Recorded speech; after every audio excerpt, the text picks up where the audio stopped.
거울이라는 것이 참 정직합니다. 매일 마주하면서도 그 안에 비친 사람을 제대로 들여다보지 않고 살아온 세월이 얼마였던가 싶습니다. 저는 평생을 부지런히 살아왔다고 자부했던 사람입니다. 젊어서는 일에 매달렸고 가정을 이루고 자식을 키우는 동안에도 한순간 게으름을 부려본 적이 없었습니다. 살 만큼 모아두었고 몸이 아플 때를 대비해 빈틈없이 준비도 해두었습니다. 그래서 나이 70에 들어설 무렵 저는 내심 이렇게 생각했습니다. 이만하면 됐다. 이제 평온한 노년이 나를 기다리고 있을 것이다. 그런데 어느 날 아침이었습니다. 세면대 앞에 서서 무심코 거울을 들여다보던 그 짧은 순간 저는 한 가지 사실과 정면으로 마주하게 되었습니다. 거울 속에는 제가 알던 얼굴이 아닌 세월이 고스란히 내려앉은 한 노인이 저를 바라보고 있었습니다.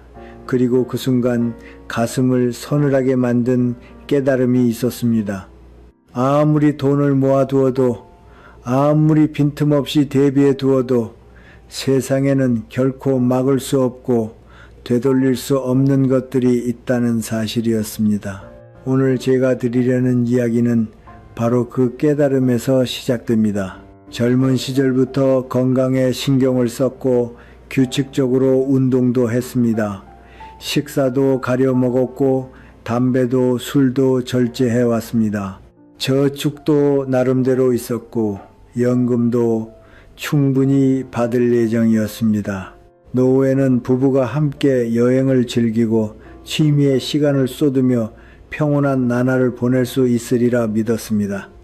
그런데 현실은 제가 그려왔던 것과는 크게 달랐습니다. 돈으로는 살 수 없고 피할 수도 없는 변화들이 잇따라 나타나기 시작한 것입니다. 오늘 제가 말씀드릴 것은 돈으로는 해결할 수 없는 4가지 큰 변화에 관한 이야기입니다. 첫째는 몸의 변화, 둘째는 인간관계의 변화, 셋째는 돈을 쓰는 방식의 변화, 그리고 넷째는 시간에 대한 감각의 변화입니다. 이것들은 70을 넘기면 누구에게나 찾아오는 현실이지만 미리 알아두는 것만으로도 훨씬 더 넉넉한 마음으로 받아들일 수 있습니다. 이 이야기에서는 제 자신의 가감없는 체험담을 통해 70 이후의 진짜 현실을 말씀드리려 합니다. 미화하지 않고 있는 그대로의 경험을 전해드리고 각각의 변화에 대한 구체적인 대책도 함께 소개하겠습니다. 끝까지 들어주신다면 분명 여러분이 노후에 대해 품고 있던 불안이 조금이나마 누그러지고 더 현실적이면서도 긍정적인 준비를 해 나가실 수 있으리라 믿습니다. 그럼 시작하겠습니다. 70을 넘기고 가장 먼저 실감한 것은 계단이라는 그 일상적인 존재가 어느 날 갑자기 두려움의 대상으로 바뀌었다는 사실이었습니다. 예전에는 아무 생각 없이 뛰어 올라가던 지하철역 계단이 어느샌가 넘어야 할 거대한 산처럼 보이게 된 것입니다. 그 변화를 절감한 것은 어느 비 오는 날의 일이었습니다. 여느 때처럼 가까운 역에서 전철을 내려 개찰구로 향하는 계단을 올려다본 순간 다리가 떨리고 있다는 걸 깨달았습니다. 계단 한 칸 한 칸이 유난히 높게 느껴졌고 손잡이가 없으면 걷지 못할 것 같은 불안에 휩싸였습니다. 뒤에서 다가오는 젊은이들의 발소리가 들리는 가운데 저는 손잡이에 매달리다시피 한 발 한 발 조심스럽게 계단을 올랐습니다. 도중에 숨이 차오르고 무릎이 후들거릴 것만 같았습니다. 옛날 같으면 2칸씩 건너뛰며 뛰어 올라가던 바로 그 계단입니다. 그 순간 저는 확신했습니다. 이제 더 이상 젊은 시절의 내가 아니구나 하고 말입니다. 정형외과를 찾아갔더니 의사로부터 자세한 설명을 들었습니다. 나이가 들면서 근육량이 줄어드는데 특히 허벅지 근육인 대퇴사두근의 쇠퇴가 계단 공포증에 크게 영향을 미친다고 했습니다. 게다가 뇌의 기능이 저하되면서 균형 감각도 달라지고 그로 인해 계단에 대한 두려움이 무의식 중에 싹 튼다는 것이었습니다. 저는 부랴부랴 고급 헬스장에 등록하고 개인 트레이너를 붙여 근력 운동을 시작했습니다. 한 달에 50만 원짜리 프로그램을 골랐고 최신 기구를 사용한 훈련에 매달렸습니다. 보충제에도 한 달에 20만 원씩 들이며 단백질과 아미노산을 챙겨 먹었습니다. 그러나 석 달이 지나도 6달이 지나도 완전히 예전 상태로 돌아가지는 못했습니다.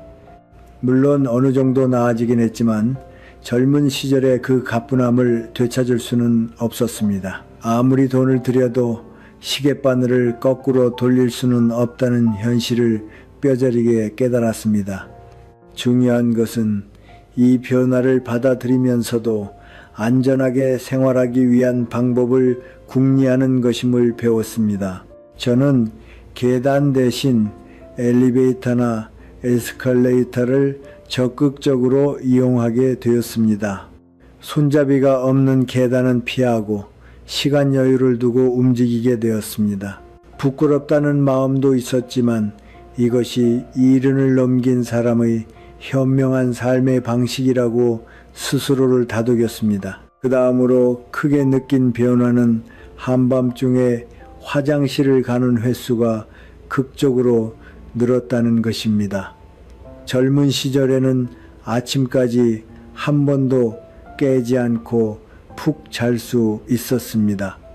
그런데 이른을 넘기고부터는 반드시 밤중에 2번, 컨디션이 안 좋은 날은 3번이나 화장실 때문에 잠에서 깨게 되었습니다. 처음에는 수분을 너무 많이 섭취한 탓이라고만 여겼습니다.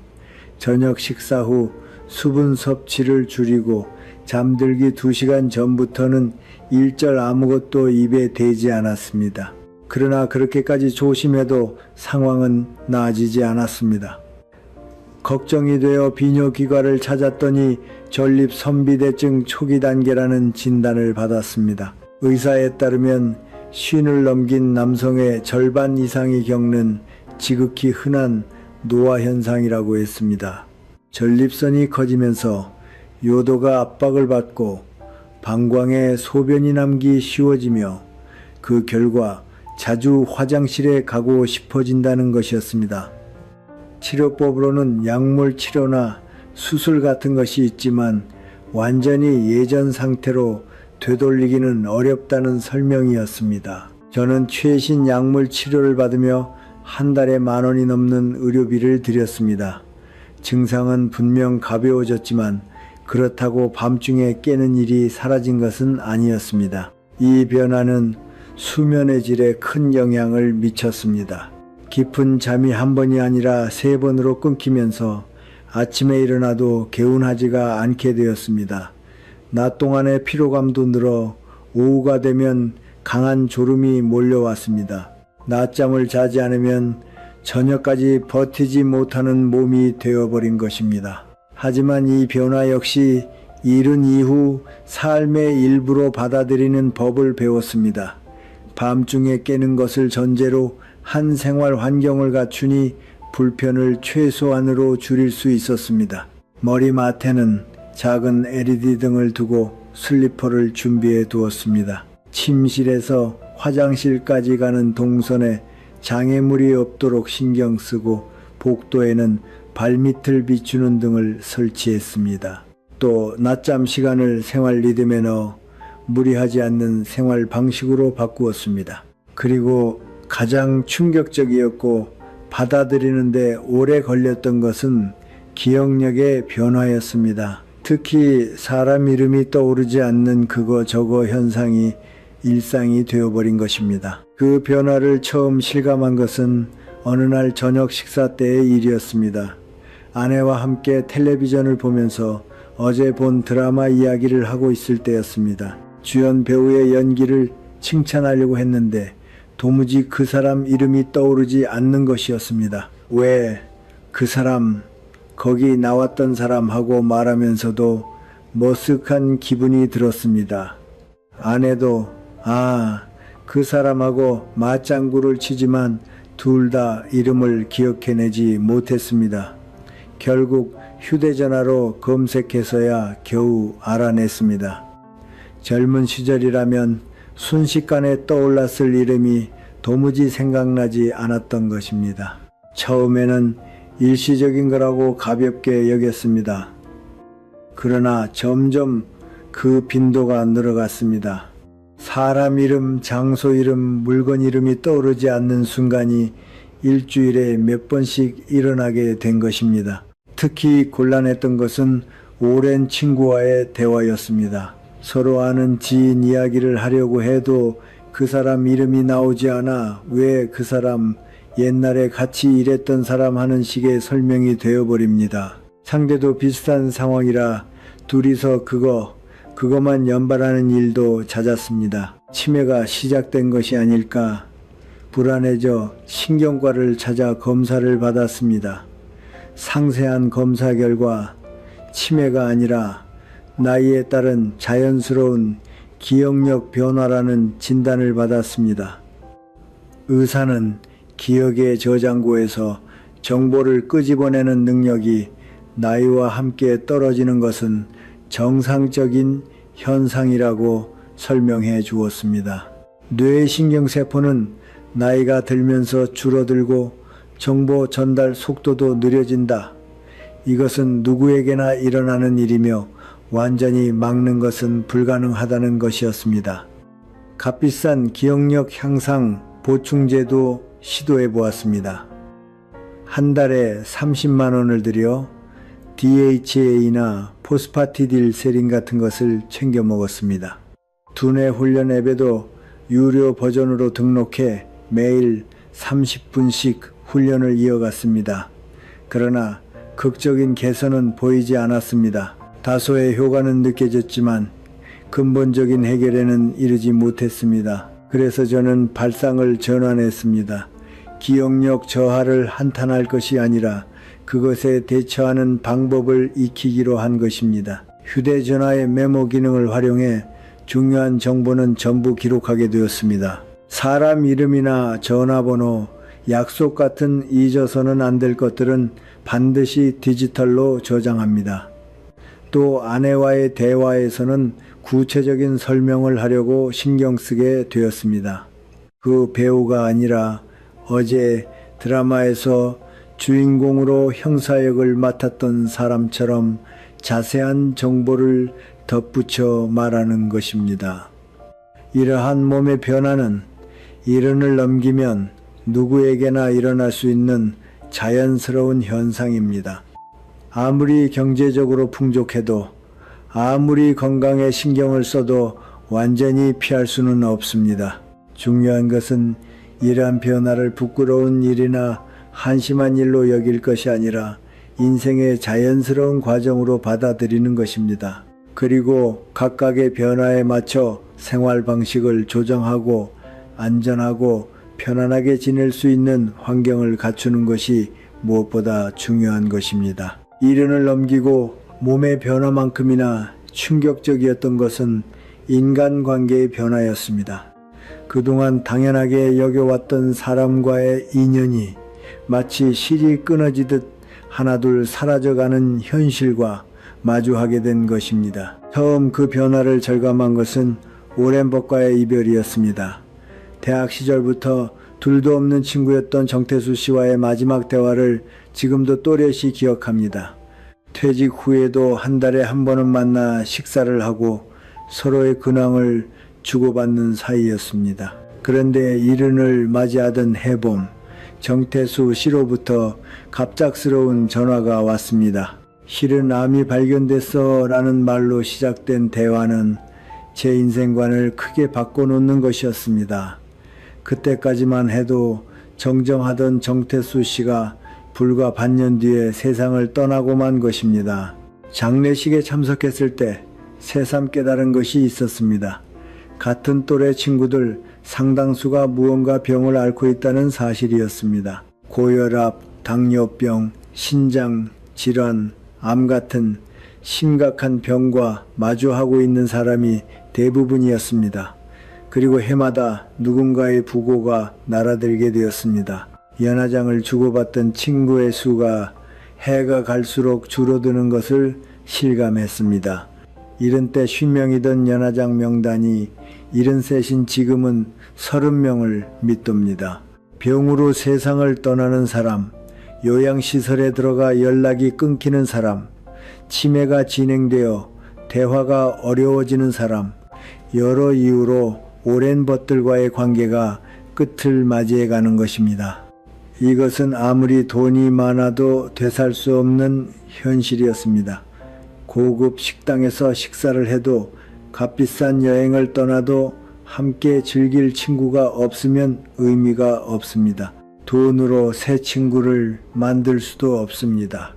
70을 넘기고 나서 새로운 우정을 쌓는 것이 얼마나 어려운지를 몸소 체험했습니다. 같은 취미의 동호회에 나가도 이미 만들어진 무리 속으로 끼어드는 것은 쉽지 않습니다.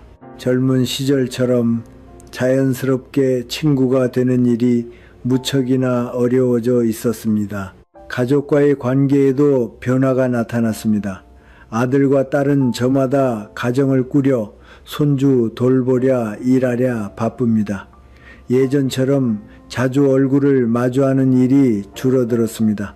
우리 부부가 언제 같이 식사라도 하자고 청해도 바빠서 시간이 안 난다는 대답이 돌아오는 일이 많아졌습니다. 결코 아들, 딸이 냉정해서가 아닙니다. 그들 나름대로 신경 써주고 있다는 것은 압니다. 하지만 현실적인 문제로 가족과의 물리적, 심리적 거리는 분명히 벌어지고 있었습니다. 손주들과의 관계도 복잡합니다.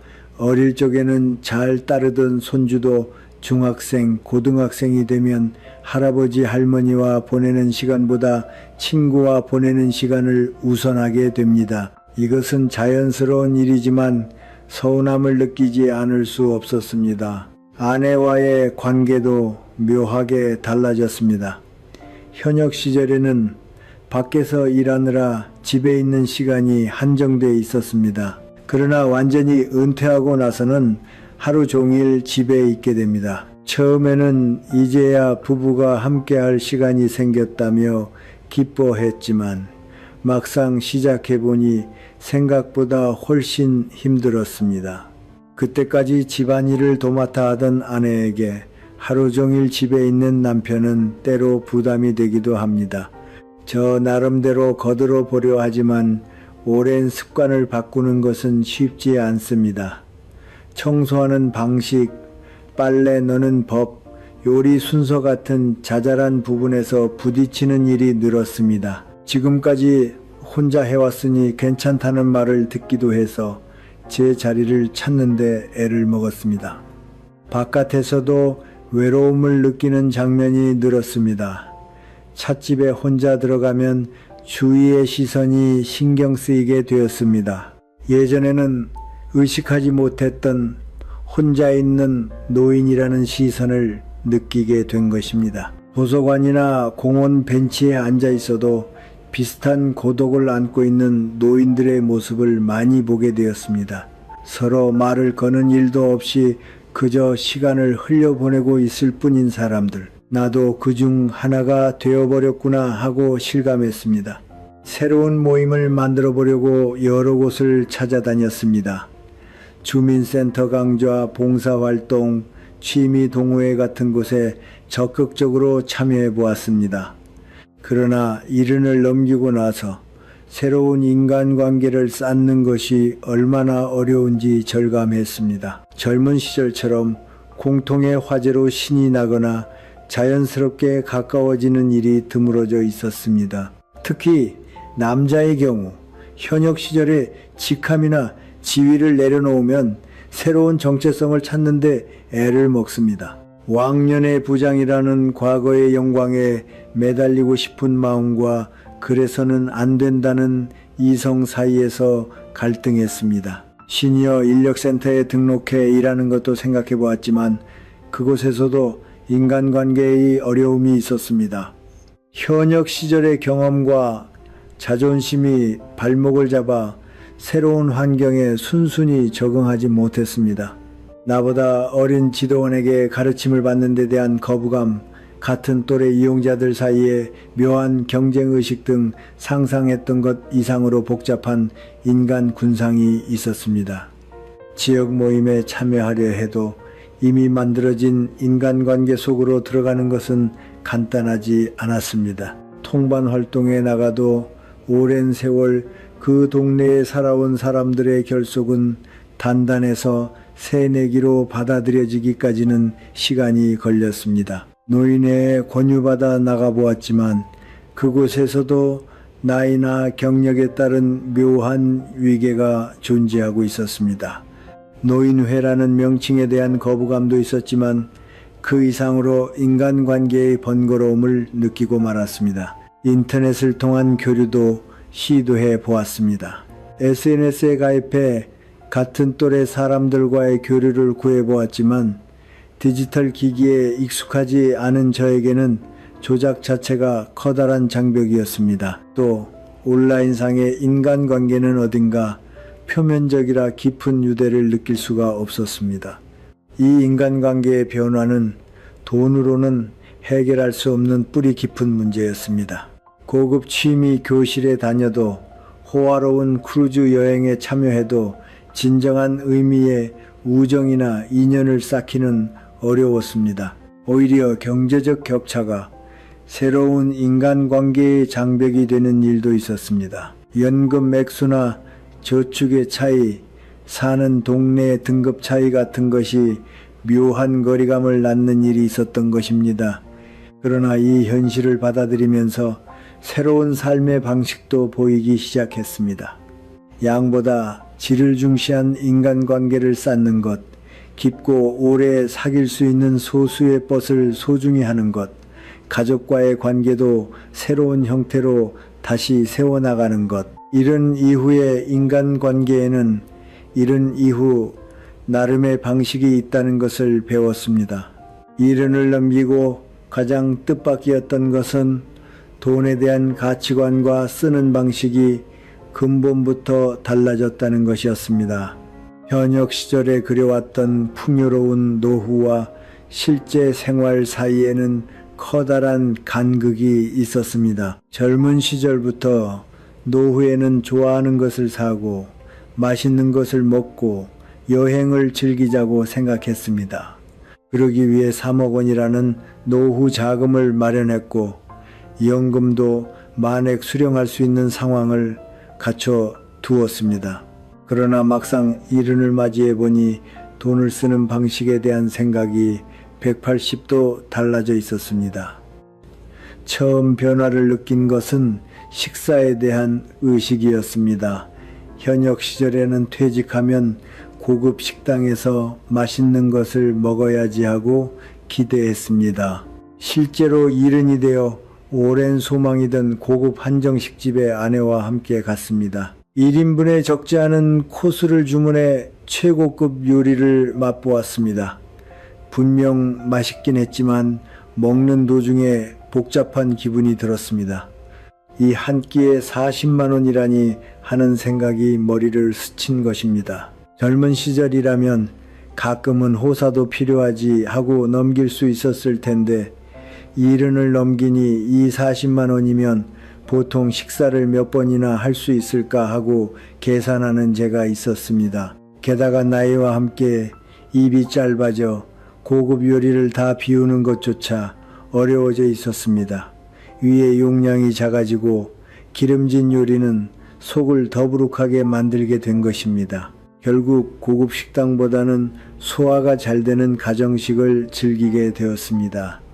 백화점 지하식품 매장에서 고급 식재료를 보아도 예전 같은 구매욕이 일지 않았습니다. 맛있어 보이긴 하는데 정말 필요할까? 보통 재료로도 충분히 맛있게 만들 수 있지 않을까 하고 생각하게 된 것입니다. 여행에 대한 생각도 크게 달라졌습니다. 현역 시절에는 은퇴 후에는 해외여행을 즐겨야지 하고 꿈꿨습니다. 실제로 이른이 되자마자 동경하던 유럽 여행을 계획했습니다. 열흘짜리 패키지로 1인당 300만원, 부부 합쳐 600만원이라는 호화로운 여행이었습니다. 그러나 막상 다녀와 보니 상상하던 것과는 달랐습니다. 장시간 비행이 몸에 무리가 되고 시차 적응에 시달리며 컨디션이 무너졌습니다. 관광지에서 오래 걷는 것도 힘들어 도중에 호텔로 돌아가 쉬는 일이 많아졌습니다. 미술관이나 박물관을 둘러봐도 서 있는 채로 오래 버티기가 어려워 충분히 즐기지 못했습니다. 무엇보다 언어의 벽이나 문화의 차이에서 오는 스트레스가 젊은 시절보다 훨씬 크게 느껴졌습니다. 귀국 후 아내와 이야기를 나눴습니다. 600만 원이나 들였는데 피곤하기만 했네라는 것이 솔직한 감상이었습니다. 이후로는 국내 여행을 중심으로 생각하게 되었지만 그마저도 예전 같은 빈도로는 가지 않게 되었습니다. 이동의 피로나 숙소에서의 불편함을 생각하면 집이 제일 편하다고 느끼게 된 것입니다. 옷이나 소지품에 대한 가치관도 변했습니다. 현역 시절에는 차림새를 갖추기 위해 나름대로 값비싼 양복이나 구두를 샀습니다. 그러나 70을 넘기고부터는 앞으로 몇 년이나 입을 수 있을까 하는 생각을 하게 되었습니다. 100만 원짜리 양복을 사도 체형의 변화나 건강 악화로 금세 못 입게 될 가능성이 있습니다. 실제로 정년 무렵에 산 고급 양복이 체중이 줄면서 헐렁헐렁해져 버렸습니다. 또 외출할 일도 주로 애초에 양복을 입을 필요가 없어졌습니다. 결국 기능성과 편안함을 중시한 옷을 고르게 되었습니다. 값비싼 명품보다 입었을 때 편하고 세탁하기 쉬운 옷을 좋아하게 된 것입니다. 자동차에 대한 생각도 달라졌습니다. 현역 시절에는 고급차에 대한 동경이 있어 은퇴 후 염원하던 외제차를 샀습니다. 그러나 막상 타보니 유지비의 높음에 놀랐습니다. 세금, 보험, 정기점검, 수리비 등 연간 500만 원 이상이 들었습니다. 게다가 야간 운전에 불안을 느끼게 되어 운전대를 잡을 기회도 줄었습니다. 결국 2년 뒤 작은 차로 바꿨습니다. 연비가 좋고 주차하기 쉬우며 유지비도 싼 경차 쪽이 실생활에는 맞는다고 판단한 것입니다. 집에 대해서도 생각이 바뀌었습니다. 현역 시절에는 노후에는 넓은 집에서 느긋하게 지내야지 하고 생각했습니다. 그러나 막상 70을 넘기니 넓은 집의 유지 관리가 부담이 되었습니다. 청소의 수고, 높은 공과금, 정원 손질 등 모든 것이 짐처럼 느껴지게 된 것입니다. 계단을 오르내리는 것도 힘들어져 2층 방을 거의 쓰지 않게 되었습니다. 지금은 단층 아파트로의 이사를 검토하고 있습니다. 의료비의 증가도 돈 쓰는 방식에 큰 영향을 미쳤습니다. 70을 넘기고부터 정기적인 통원이 필요해졌습니다. 내과, 정형외과, 치과 등 여러 진료과를 다니고 있습니다. 약값도 한 달에 20만 원 이상 들게 되었습니다. 건강보험이 있다고는 해도 의료비 본인 부담은 연간 300만 원을 넘습니다. 게다가 보험이 적용되지 않는 치료나 검사도 있어 예상 이상의 지출이 되고 있습니다. 치과 치료에서는 임플란트를 권유받았는데 한 개에 50만 원이라는 견적에 놀랐습니다. 틀리라는 선택지도 있었지만 식사의 질을 생각해 임플란트가 낫다고 판단해 결국 2천만 원을 들여 치료를 받았습니다. 이러한 의료비 증가로 다른 지출을 다시 살펴볼 필요가 생겼습니다. 침이나 오락에 드는 비용을 줄이고 의료비를 우선하게 된 것입니다. 건강 유지를 위한 보충제나 건강식품에도 한 달에 30만 원 이상 쓰고 있습니다. 젊은 시절에는 보충제 따위 기분 탓이라고 여겼지만 70을 넘기니 조금이라도 건강에 좋다면 하는 마음이 되었습니다. 글루코사민, 콘드로이친, DHA, 비타민류 등 여러 보충제를 시도하고 있습니다. 효과의 정도는 분명치 않지만 아무것도 안 하는 것보다는 낫다는 마음으로 이어가고 있습니다. 상속에 대해서도 생각하게 되었습니다. 예전에는 내 노후를 위해 쓸 거라 여겼던 돈을 자식들에게 남겨야 하나 고민하게 된 것입니다. 세무사와 상담해 상속세 대책을 검토하거나 생전 증여 준비를 시작하기도 했습니다. 이러한 변화 속에서 깨달은 것은 이른을 넘기면 안심을 사기 위해 돈을 쓰게 된다는 것이었습니다. 사치나 호사를 위해서가 아니라 미래의 불안을 덜기 위해 돈을 쓰는 것입니다. 긴급 시의 의료비, 간병비, 집의 수선비 등 만일의 때에 대비한 저축을 확보해 두고 싶다는 마음이 강해졌습니다. 결과적으로 현역 시절에 마음에 그렸던 돈을 써서 즐기는 노후가 아니라 돈을 소중히 지키면서 안심을 얻는 노후를 보내고 있는 것이 현실입니다. 이것이 결코 나쁜 일은 아니지만 젊은 시절의 가치관과는 크게 다른 것이 분명합니다. 돈이 있어도 쓰는 방식이나 가치관은 나이와 함께 자연스럽게 변해가는 것이라는 걸 실감하고 있습니다. 이른을 넘기고 가장 철학적이고 무거운 변화를 느낀 것은 시간에 대한 감각이었습니다.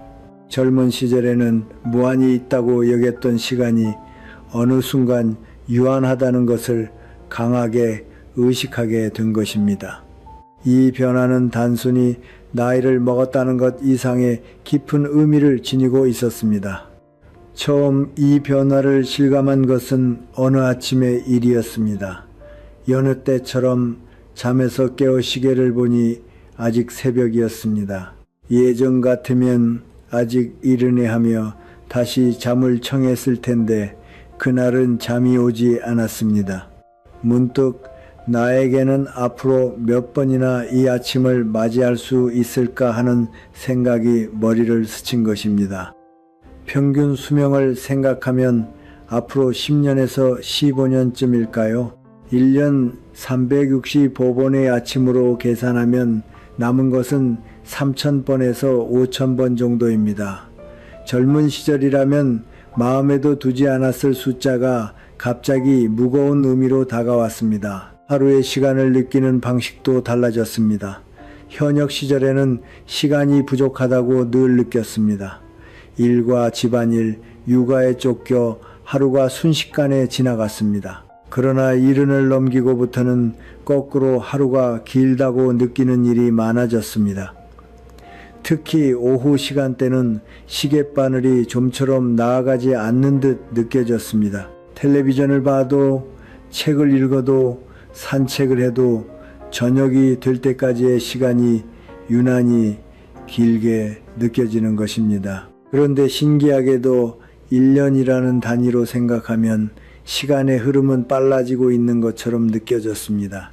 새해를 맞이했나 싶으면 순식간에 봄이 오고 여름이 지나 어느새 연말이라는 감각입니다. 손주의 성장을 보아도 엊그제까지 초등학생이었는데 벌써 중학생이 됐네 하고 놀라는 일이 많아졌습니다. 이 시간 감각의 변화에 대해 의사에게 상담했더니 흥미로운 설명을 들었습니다. 나이가 들면 새로운 경험이나 자극이 줄어 기억에 남는 사건이 적어지기 때문에 시간의 흐름을 실감하기 어려워진다는 것이었습니다. 또 인생 전체에서 1년이 차지하는 비율이 작아지는 것도 시간이 빨리 가는 것처럼 느끼는 원인이라고 했습니다. 이 시간 감각의 변화는 생활에 대한 의식도 크게 바꿔놓았습니다. 하고 싶은 일 목록을 작성하는 것에서 시작했습니다. 지금까지 언젠가 하고 싶다고 생각해 온 것들을 종이에 적어 본 것입니다. 제주도 여행, 도예, 교실, 영어 회화 학습, 텃밭 가꾸기, 봉사 활동 등 20가지쯤 목록으로 적었습니다. 그러나 목록을 바라보는 사이에 현실적인 문제와 마주쳤습니다. 체력적인 제약, 경제적인 제약, 시간적인 제약을 고려하면 전부를 실현하는 것은 불가능하다는 것입니다. 그래서 우선순위를 매기기로 했습니다. 정말로 하고 싶은 것, 체력이 있을 때 해야 할 것, 돈을 들이지 않고 할 수 있는 것이라는 기준으로 분류했습니다. 그 결과 목록의 절반 이상을 포기하게 되었습니다.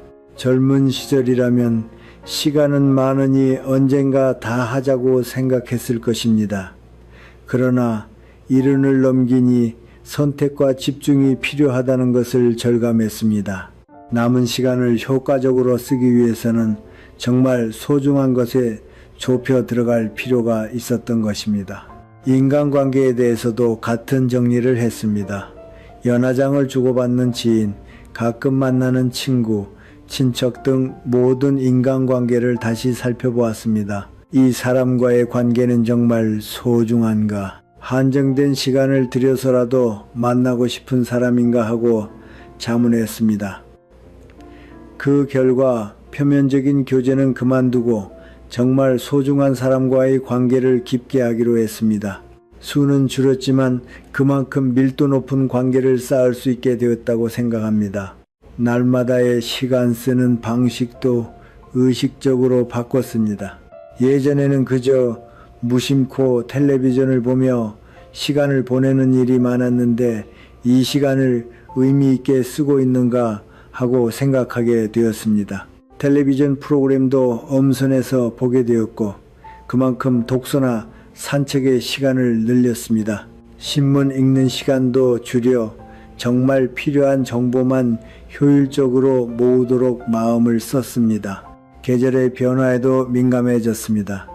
벚꽃이 피는 것, 실록의 계절, 단풍의 시기 등 자연의 변화를 예전보다 깊이 음미하게 된 것입니다.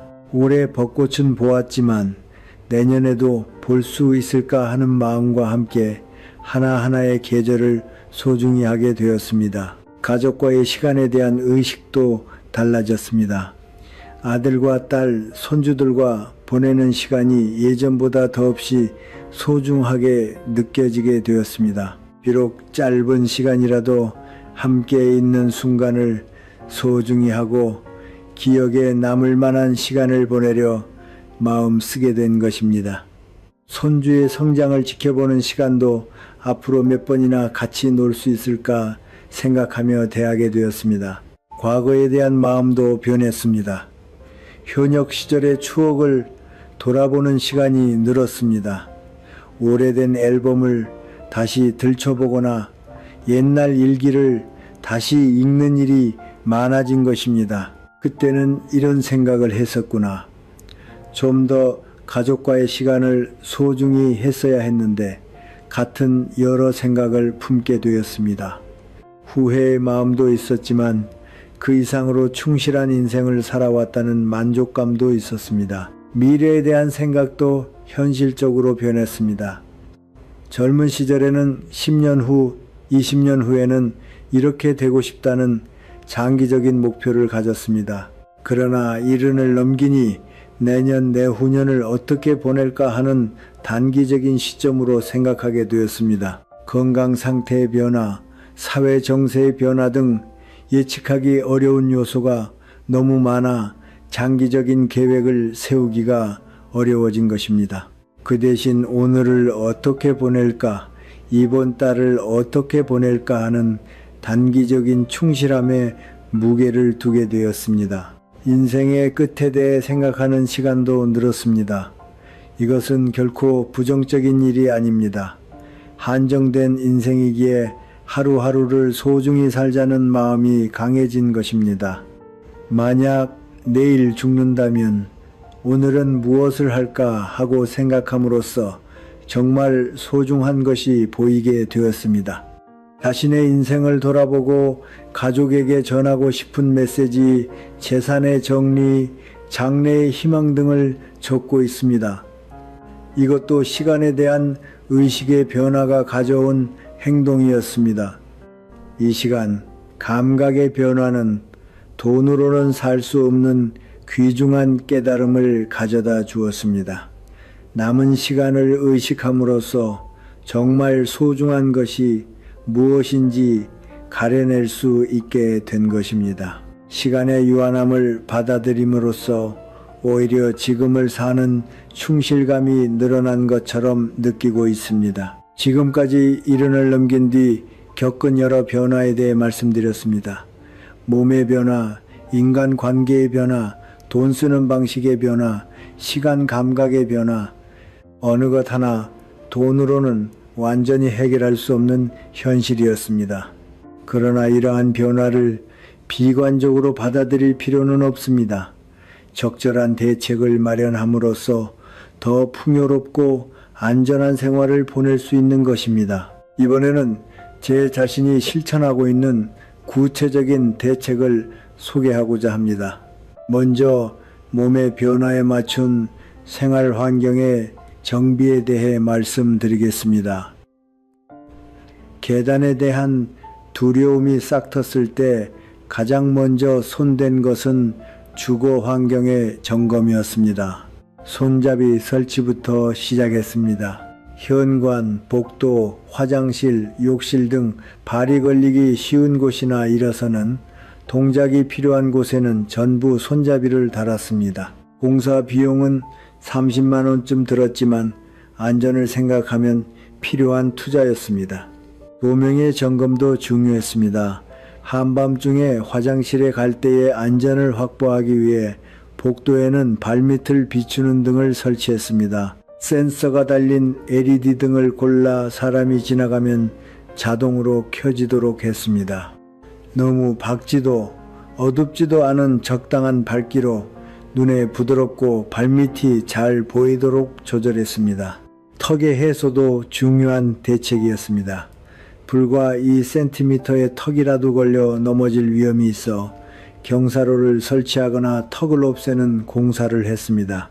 카펫의 끝도 테이프로 고정해 들뜨지 않도록 주의했습니다. 욕실에 개보수도 했습니다. 미끄럽지 않은 바닥재로 바꾸고 욕조에 턱을 낮춰 드나들기 쉽게 했습니다. 샤워 의자도 설치해 선체로 샤워하기 힘들 때도 안전하게 씻을 수 있도록 했습니다. 긴급시에 대응도 준비했습니다. 방에 무선 전화기를 두어 넘어져 움직이지 못하게 된 경우에도 도움을 부를 수 있도록 했습니다. 또 가까운 이웃과 연락을 트고 이상이 있을 경우 알아차려 줄 수 있는 체제를 갖췄습니다. 부엌에 쓰기 편함도 개선했습니다. 무거운 냄비나 그릇은 낮은 위치에 수납하고 가벼운 것만 높은 곳에 두도록 했습니다. 전자레인지나 오븐토스터처럼 자주 쓰는 조리기구는 손이 닿기 쉬운 높이에 배치했습니다. 다음으로 새로운 인간관계를 쌓는 방법에 대해 말씀드리겠습니다. 70을 넘기고 새 친구를 만드는 것은 분명 어렵지만 불가능하지는 않습니다. 제가 실천한 방법을 소개합니다. 먼저 공통의 흥미나 관심을 가진 사람이 모이는 곳을 찾았습니다. 도서관에서 열리는 독서 모임, 주민센터의 서예교실, 지역의 걷기 모임 등 제 흥미에 맞는 활동을 골랐습니다. 중요한 것은 꾸준히 참여하는 것입니다. 한번 참여한 것만으로는 인간관계가 쌓이지 않습니다. 적어도 참여만은 이어가려고 마음먹었습니다. 처음에는 긴장했지만 횟수를 거듭하는 사이에 자연스레 대화가 생겨나게 되었습니다. 상대의 이야기를 잘 듣는 것도 중요합니다. 자신의 경험이나 지식을 뽐내고 싶은 마음도 있지만 우선은 상대의 이야기에 귀 기울이는 것부터 시작했습니다. 상대의 취미나 가족, 건강 상태 같은 것에 관심을 보이고 기억해 두려고 애썼습니다. 다음에 만났을 때 지난번 말씀하셨던 그건 어떻게 되셨어요? 하고 말을 건넴으로써 친근함을 느끼게 할 수 있었습니다. 과거의 직함에 얽매이지 않는 것도 중요했습니다. 전모 회사의 부장입니다라는 자기소개가 아니라 독서를 좋아하는 아무개입니다. 걷기를 시작한 아무개입니다처럼 현재의 흥미나 활동을 중심으로 자기소개를 하게 되었습니다. 봉사활동에도 참여했습니다. 지역의 청소활동, 초등학교에서의 책 읽어주기, 노인시설에서의 말벗 등 제가 할 수 있는 범위에서 사회의 보탬이 되고 있습니다. 봉사활동을 통해 알게 된 사람들과는 공통의 목적이 있어 자연스레 가까워질 수 있었습니다. 가족과의 관계 개선에도 힘썼습니다.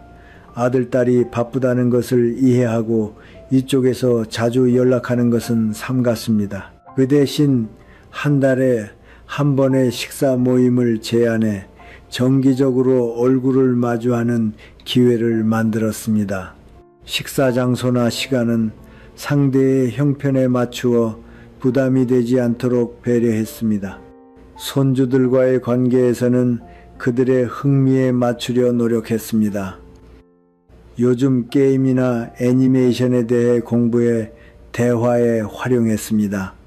완전히 이해하지 못해도 관심을 보이는 것만으로 거리가 좁혀졌습니다. 아내와의 관계에서는 서로의 시간을 존중하는 것을 배웠습니다.